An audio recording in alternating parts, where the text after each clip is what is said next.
Magandang araw sa inyong lahat. Ako po si Rena Marimbaw, nakatayo sa inyong harapan upang ibahagi ang aking talumpati patungkol sa buhay ng isang working student. Bilang isang working student, alam kong hindi madali ang paghahati ng oras sa pagitan ng pag-aaral at pagtatrabaho. Madalas akong nagigising na maaga para magtrabaho at nalilate pa sa eskwela dahil sa trabaho. Ngunit hindi ito naging hadlang para pabayaan ang aking pangarap at para makapagtapos ng pag-aaral. Ang pagiging working student ay nagturo sa akin ng pagdisiplina, pagtatyaga at pagpapahalaga ng oras. Natuto akong mag-prioritize ng mga gawain, mag-manage ng aking pananalapi at magtrabaho ng may dedikasyon. Ang mga karanasang ito ay hindi lamang nakatutulong sa aking pag-aaral, kundi pati na rin sa aking personal na pag-unlad.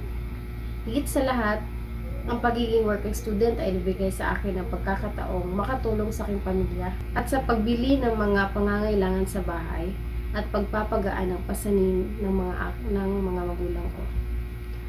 Ang aking pakiramdam sa pagtulong ng aking pamilya ay malaking inspirasyon para sa akin na magsikap at magpatuloy sa pag-aaral. Alam kong hindi madali ang pagiging working student. Maraming hamon ang kailangan nating harapin, ngunit hindi natin dapat kalimutan ang ating mga pangarap.